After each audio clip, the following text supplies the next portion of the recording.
പ്രതിരോധ മേഖലയ്ക്ക് കരുത്തു പകരാൻ കേന്ദ്രം 79,000 കോടി രൂപയുടെ ആയുധം വാങ്ങലിന് അംഗീകാരം നൽകി പ്രതിരോധ മന്ത്രാലയം.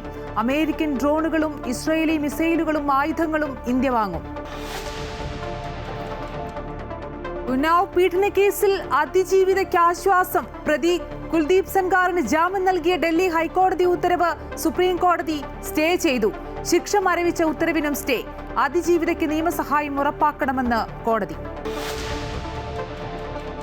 ശബരിമല സ്വർണ്ണക്കൊള്ളയിൽ വീണ്ടും അറസ്റ്റ്. SIT ഓഫീസിൽ കീഴടങ്ങിയ ദേവസ്വം ബോർഡ് മുൻ അംഗം N. വിജയകുമാർ 14 ദിവസം റിമാൻഡിൽ. പത്മകുമാറിനൊപ്പം ഗൂഢാലോചന നടത്തിയെന്ന് അന്വേഷണ സംഘം. തെറ്റ് ചെയ്തിട്ടില്ലെന്നും സമ്മർദ്ദം താങ്ങാനാകുന്നില്ലെന്നും വിജയകുമാർ. ഡി മണിയെ നാളെ SIT ചോദ്യം ചെയ്യും. സ്വർണ്ണക്കൊള്ളയും സംഘടനാ ദൗർബല്യവും തദ്ദേശ തെരഞ്ഞെടുപ്പിൽ തിരിച്ചടിയെന്ന് CPM വിലയിരുത്തൽ. ഭരണവിരുദ്ധ വികാരമില്ലെന്നും CPM സംസ്ഥാന സമിതി. പലയിടത്തും BJP കോൺഗ്രസ് ഡീലെന്നും വർഗീയ പ്രചരണത്തിലൂടെ വോട്ട് പിടിച്ചെന്നും MV ഗോവിന്ദൻ. CPM വസ്തുതകൾ മറയ്ക്കുന്നുവെന്ന് CPI എക്സിക്യൂട്ടീവ്. പത്മകുമാറിനെതിരെ നടപടിയെടുക്കാത്തത് തിരിച്ചടിയായെന്ന് വിമർശനം. തിരുവനന്തപുരം കോർപ്പറേഷന്റെ കെട്ടിടങ്ങൾ സ്വകാര്യ വ്യക്തികൾക്ക് വാടകയ്ക്ക് നൽകിയതിൽ വൻ ക്രമക്കേടെന്ന് കണ്ടെത്തൽ.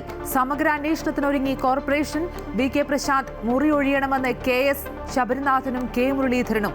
BJPയുടെ അജണ്ടയ്ക്ക് കോൺഗ്രസ് കൂട്ടുനിൽക്കുന്നുവെന്ന് VK പ്രശാന്ത്.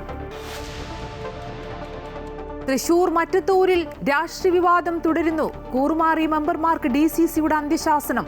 BJPയുമായി ചേർന്ന് ഭരിക്കാൻ സഹായം അഭ്യർത്ഥിച്ച് കോൺഗ്രസ് നേതാക്കൾ വീട്ടിലെത്തിയെന്ന വെളിപ്പെടുത്തലുമായി കോൺഗ്രസ് വിമതൻ. ദൃശ്യങ്ങൾ പുറത്തുവിട്ട് KR ഔസേപ്പ്. പാറളം പഞ്ചായത്തിലും BJPയെ കോൺഗ്രസ് സഹായിച്ചെന്ന് ആരോപണം. ആരവല്ലി കുന്നുകളുടെ പുതുക്കിയ നിർവചനം മരവിപ്പിച്ച് സുപ്രീം കോടതി. 100 മീറ്ററോ അതിൽ കൂടുതലോ ഉയരമുള്ള കുന്നുകൾ മാത്രം ആരവല്ലി മലനിരകളുടെ ഭാഗമെന്നതിൽ വ്യക്തത വേണമെന്ന് കോടതി. ആശങ്കകൾ പരിഹരിക്കാൻ വിദഗ്ധ സമിതി രൂപീകരിക്കാൻ നിർദ്ദേശം.